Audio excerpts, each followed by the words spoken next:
Item ಯಾವುದೇ ಇರಲಿ try ಮಾಡಿ ಆಚಿ ಚಿಕನ್ ಮಸಾಲಾ. ಮಲ್ಲಿಕಾರ್ಜುನ ಮುತ್ಯ ವಿರುದ್ಧದ ಪೋಕ್ಸೋ ಪ್ರಕರಣಕ್ಕೆ ಸಂಬಂಧಪಟ್ಟಂತೆ ಮಲ್ಲಿಕಾರ್ಜುನ ಮುತ್ಯಾಗೆ ಮತ್ತಷ್ಟು ಕಾನೂನಿನ ಕುಣಿಕೆ ಬಿಗಿಯಾಗಿದೆ. ಜಾಮೀನು ಅರ್ಜಿ ವಜಾ ಬೆನ್ನಲ್ಲೇ ಬಂಧನದ ಭೀತಿ ಎದುರಾಗಿದೆ. ನಿರೀಕ್ಷಣಾ ಜಾಮೀನು ಅರ್ಜಿಯನ್ನ ನ್ಯಾಯಾಲಯ ವಜಾಗೊಳಿಸಿದೆ. ಯಾದಗಿರಿ ಜಿಲ್ಲಾ ಪ್ರಧಾನ ಸತ್ರ ನ್ಯಾಯಾಲಯ ಕೊಟ್ಟಿರುವಂತಹ ಆದೇಶ. ಹೌದು, ಮಲ್ಲಿಕಾರ್ಜುನ ಮುತ್ಯ ವಿರುದ್ಧದ ಪೋಕ್ಸೋ ಪ್ರಕರಣ ಇದು. ಇದಕ್ಕೆ ಸಂಬಂಧಪಟ್ಟಂತೆ ಮಲ್ಲಿಕಾರ್ಜುನ ಮುತ್ಯ ವಿರುದ್ಧದ ಕಾನೂನಿನ ಅಕ್ಕುಣಿಕೆ ಎಷ್ಟು ಬಿಗಿಯಾಗ್ತಿದೆ ಅನ್ನೋದನ್ನು ನೋಡಬಹುದು. ಜಾಮೀನು ಅರ್ಜಿ ವಜಾ ಬೆನ್ನಲ್ಲೇ ಈಗ ನೋಡಿ ಬಂಧನದ ಭೀತಿ.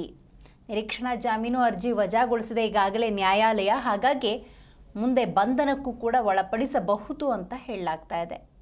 ನಿರೀಕ್ಷಣಾ ಜಾಮೀನಿಗಾಗಿ ಈಗಾಗಲೇ ಕೋರ್ಟ್ ಮೊರೆ ಹೋಗಿದ್ರು ಈ ಮಲ್ಲಿಕಾರ್ಜುನ ಮುತ್ಯ. ಯಾದಗಿರಿಯ ಮಹಲ್ ರೋಜಾ ಮಠದ ಮಲ್ಲಿಕಾರ್ಜುನ ಮುತ್ಯಾಗೆ ನ್ಯಾಯಾಲಯ ಕೊಟ್ಟಿರುವಂತಹ ಬಿಗ್ ಶಾಕ್ ಇದು.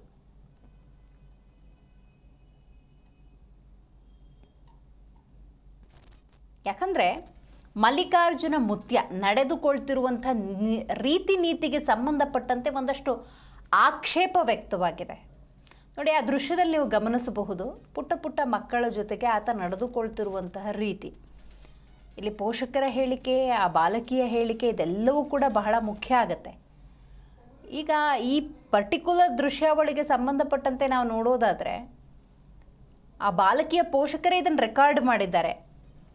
ಆದರೆ ಪೋಕ್ಸೋ ಪ್ರಕರಣದಲ್ಲಿ ಇದೇ ಒಂದು ವಿಡಿಯೋಗೆ ಸಂಬಂಧಪಟ್ಟಂತೆ ಪ್ರಕರಣ ದಾಖಲಾಗಿರುವುದರಿಂದಾಗಿ ಇದನ್ನು ಹಲವಾರು ಆಯಾಮದಲ್ಲಿ ನೋಡಬೇಕಾಗತ್ತೆ. ಈ ನಿಟ್ಟಿನಲ್ಲಿ ಒಂದು ಕಡೆ ಪೋಕ್ಸೋ ಪ್ರಕರಣ, ಮಗದೊಂದು ಕಡೆ ಜಾಮೀನು ಅರ್ಜಿಗೆ ಮಲ್ಲಿಕಾರ್ಜುನ ಮುತ್ಯ ಪ್ರಯತ್ನವನ್ನು ಮಾಡಿರ್ತಾರೆ, ಅದು ವಜಾ ಆಗಿದೆ.